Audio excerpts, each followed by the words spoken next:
అనిల్ కుమార్ సింఘాల్ని బదిలీ చేస్తూ కీలక నిర్ణయాన్ని తీసుకున్నారు.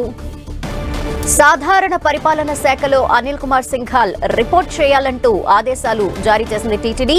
సింఘాల్ కి ప్రభుత్వ ఆదేశాలు ఇచ్చారు. టీటీడీ ఈవోగా ముద్దాడ రవిచంద్రకు ప్రస్తుతం అదనపు బాధ్యతల్ని అప్పచెపుతూ నిర్ణయాన్ని తీసుకున్నారు.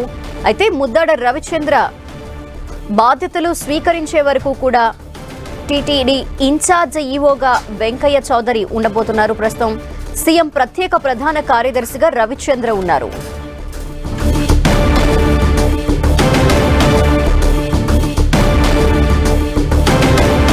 మరిన్ని వివరాలు మా ప్రతినిధి విజయ్ చంద్రన్ అందిస్తారు. విజయ్ చంద్రన్,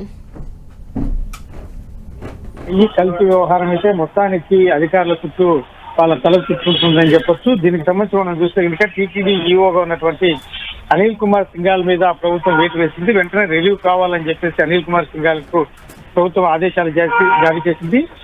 ఈఓగా తాత్కాలిక బాధ్యతలు వెంకయ్య చౌదరి తీసుకోవాలని చెప్పేసి ప్రభుత్వాలు ఆదేశాలు ఇచ్చింది. సీఎం ప్రత్యేక ప్రధాన కార్యదర్శిగా ముద్దా రవిచంద్రకు టీటీడీ ఈఓగా పూర్తి స్థాయి అదనపు బాధ్యతలు అప్పగించాలని చెప్పేసి ప్రభుత్వం ఆదేశాల్లో పేర్కొంది. సాధారణ పరిపాలన శాఖలో రిపోర్ట్ చేయాలని చెప్పేసి అనిల్ కుమార్ కు ప్రభుత్వం ఆదేశాలు జారీ చేసింది.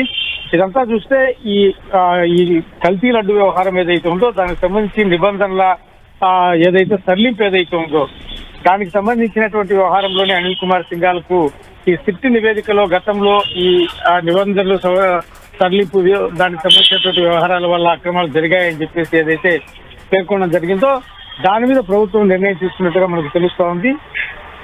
2020 జనవరిలో టీటీడీలో కొత్తగా కమిటీ ఏర్పాటైంది. టెండర్లో పాల్గొనే వాళ్ళు రోజుకు 4 లక్షల లీటర్ల పాల సేకరణ చేస్తుండాలి అని నిబంధనలు తీసివేశారు. కనీసం 3 ఏళ్ల అనుభవం ఉన్నటువంటి డైరీ టెండర్లో పాల్గొనవచ్చు అనేటువంటి దానికి నిబంధనలు తగ్గింపు చేయడం జరిగింది. 12 టన్నుల నెయ్యి ఉత్పత్తి సామర్థ్యాన్ని 8 టన్నులకు తగ్గించారు. వార్షిక టర్నోవర్ సామర్థ్యాన్ని 250 కోట్ల నుంచి 150 కోట్లకు తగ్గించారు. అసలు పాల సేకరణ లేదని ప్రైవేటు డైరీలకు రాజబాటలు ఈ నిబంధనలు వేసే అవకాశం కలిగింది.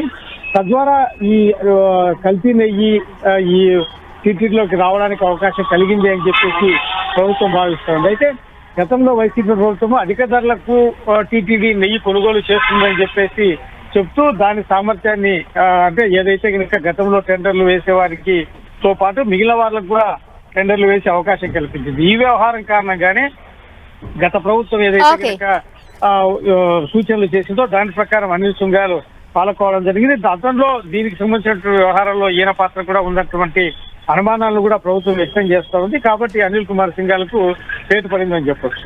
Okay, thank you Vijay Chandran.